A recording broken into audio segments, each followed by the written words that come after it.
Bismillahirrahmanirrahim. Rabbi shrah li sadri wa yassir li amri wahlul 'uqdatam min lisani yafqahu qawli. Allahumma shalli wa sallim wa barik ala sayyidina Maulana Muhammadin wa ala alihi wa sahbihi ajmain amma ba'du. Jadi mirip cerita Jalaluddin Ar-Rumi. Beliau mau kabundut, muridnya nangis semua marah-marah dia. Kamu murid-murid yang bodoh. Saya ini mau ketemu kasih kamu tangisi. Ayo joget semua. Makanya kalau ada orang mati kok ceria itu karena madzhab Jalaluddin apa? Ar-Rumi. Masyhur itu. Ini malam pengantin saya, kenapa kamu nangis? Makanya jadi mitos kalau mimpi jadi manten tuh mau mati. Karena kalau Jalaluddin Rumi istilahkan kematian itu adalah pengantin. Umar bin Abdul Aziz, salah satu khomisul khulafa masyhur itu. Ketika mau kabundut, orang nangis semua juga dia marah. Memangnya saya mau kemana kok kamu tangisi? Ila khairi madhubin ila khairi rahimin, ila arhamir rahimin. Timbang kumpul kon sumpek. Atau mati katanya. Memangnya saya mau kemana? Ila khairi madhubin ilah, ke zat yang terbaik yang ngejat tuju. Ini mirip Nabi Yahya. Sehingga Nabi Isa menjawab, mali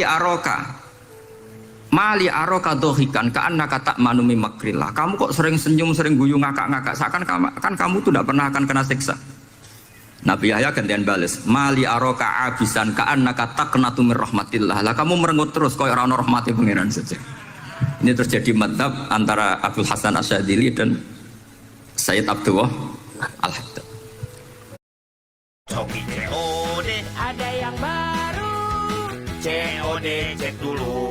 Nunggah paketnya boleh cek dulu. Baru bayar di tempat. COD cek dulu.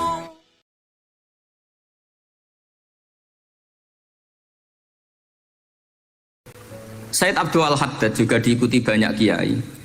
Itu kalau habis sholat tuh masih susah diterima enggak, sholat kita makbulah apa enggak, puasa kita makbul apa enggak, sujud kita makbul apa enggak. Tapi kalau Abdul Hasan Asyadzili, kalau ada orang tanya gitu dimarahin. Sujud kulo ditampi boten ya Sayyid Abdul Hasan Asyadzili. Gak usah mikir ngono, ditegur sujud us luar biasa. Orang geruang ditegur sujud, gak usah mikir ditompo ta ora. Loh iya, ketika kita nanti ketemu Allah, prestasi betul gak pernah sujud itu. Sebagai hamba kita bangga pernah sujud, terus gak penting ditompo tawar. Bahkan kalau anak-anak muda ini kepengen ditompo niat elek, ditompo digajar pangeran terus mlebu swarga atau sama bidadari gitu. Jadi muni ditompo tapi pikirannya sudah ngayal macam-macam. Kalau madzhab Abdul Hasan Asyadzili enggak. Sehingga kitab hikam, kita tahu kitab hikam itu adalah dikarang Ibnu Athaillah As-Sakandari, dia muridnya Abdul Abbas Al-Mursi, dan ini terus muridnya Abdul Hasan apa? Asyadzili. Itu cerminan Syadziliyah murni. Ya saya ulang lagi, itu cerminan Syadziliyah apa? Murni. Sehingga beliau ngendikan masyhur itu, qalilul amali ma'a syuhudil minnah minallah khairun min kasiril amali ma'a ru'yatit taqsir. Jadi amal sedikit tapi yakin itu anugerah Allah, lebih baik beramal banyak tapi masih merasa salah. Karena ra ono syukure. Makanya bapak saya Gus Ali ana wong abangan gelem salat, gak tahu gak disahno sah terus. Ketika ada orang fakir marah-marah tapi rubah gedang, wes rubah gedang lah, wes sah terus. Pokoknya sah terus. Ini sangat-sangat sadili berarti. Ini penting saya utarakan supaya khazanah kita itu tidak pernah habis. Karena al ulama warasatul anbiya. Nabi tidak ada warosati, tapi warasatul anbiya.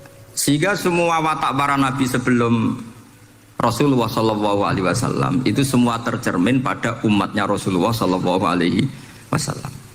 Cerita paling terkenal tentu Asra Badrin. Tawanan-tawanan perang Badarin mau diapakan?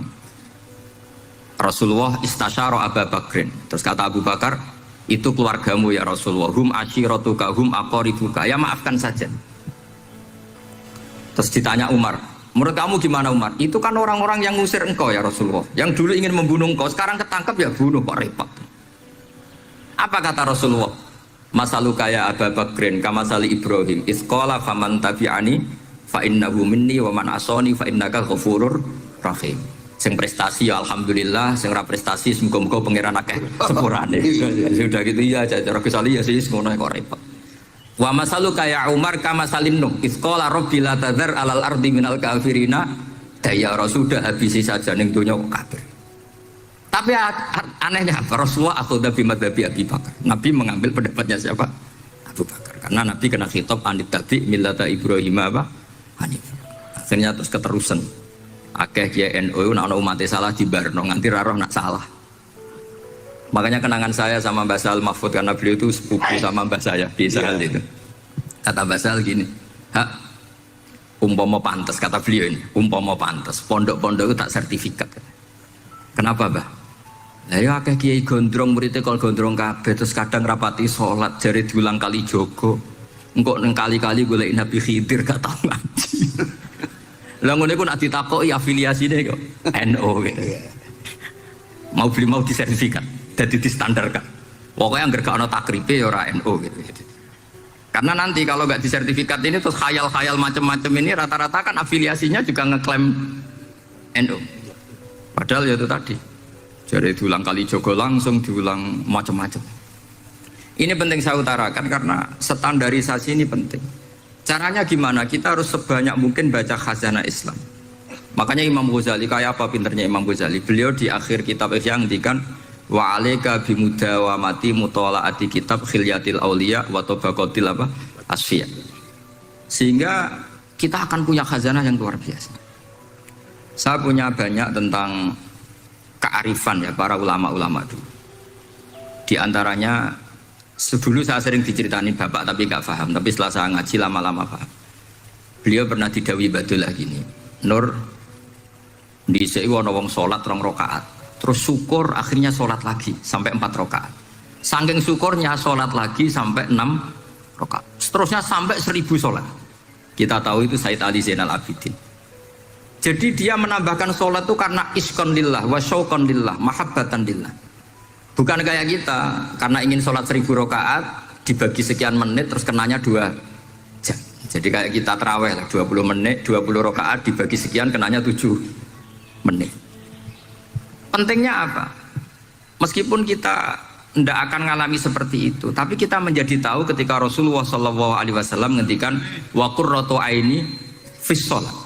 Bahkan Nabi kalau banyak masalah itu Nabi yataraddad, mutaraddidan di dalamnya. Setelah mutaraddidan agak panik, Nabi tanya gini sama Aisyah, Aina Bilal, Aina Bilal. Bilal kemana, Bilal kemana? Setelah Bilal notok, tok tok tok tok, ya Rasulullah as-sholat. Arifna ya Bilal, arifna ya Bilal. Saya kasih istirahat ya Bilal, saya kasih istirahat. Karena roh dunia, roh politik, roh kebudayaan, roh dulur bulat kabeh. Sing ra bulat mau sitok hubungan ambek Allah Subhanahu wa taala. Maka disebut as-sholat rohatul mukmin. Apa yang terjadi? Ashabu Rasulillah ketika Sayyidina Umar ditusuk oleh Abu Lulu al-Majusi, tentu pakai kira-kira ya panah yang kayak pancing. Jadi kalau sudah dimasukkan kadu cabut itu sakitnya minta ampun. Apa kata Umar? Nanti cabut ketika saya sholat.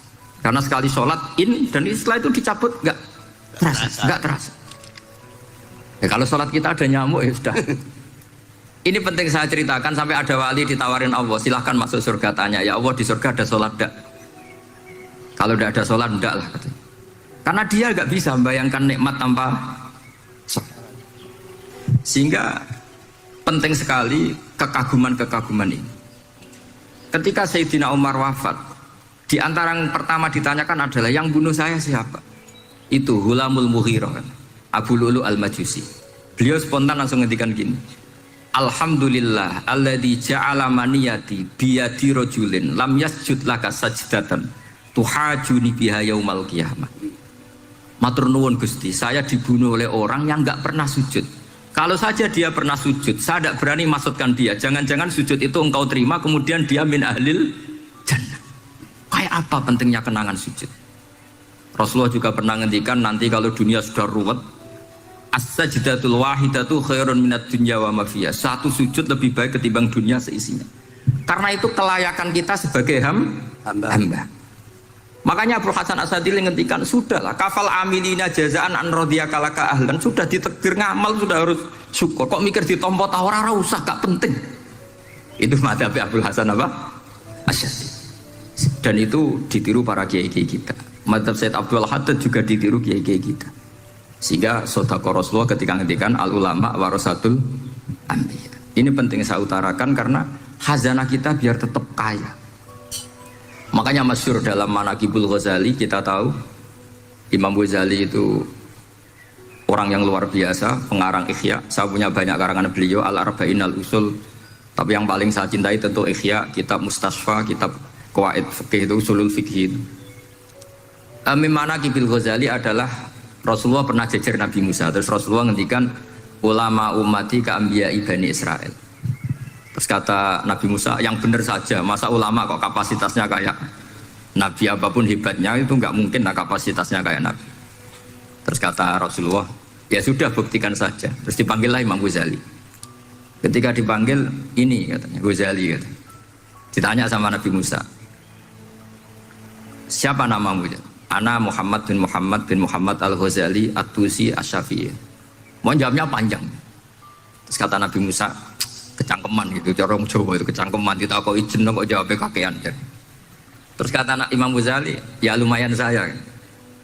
Jenengan ditanya Allah sing ya alamus sirra wa akhfa saja jawabnya kelebihan gitu. Apa itu kata Nabi Musa? Wa ma tilka biyaminika ya Musa. Qala ya asaya atawakkau 'alaiha wa ahusyu biha ala ghanami wa liya fiha ma'aribu ukhra. Jadi Nabi Musa ditanya, sing mbok gawa iku apa ta? Ini tongkat saya, tak pakai ini, tak pakai ini, tak pakai ini. Jadi masih banyak kelebihan jenengan dibanding saya. Akhirnya fa'aqarra Nabi Musa ini ikrar bahwa benar-benar ulama Rasulillah itu keambiyai Bani apa? Israel. Jadi khazanah-khazanah kecerdasan gini ini penting.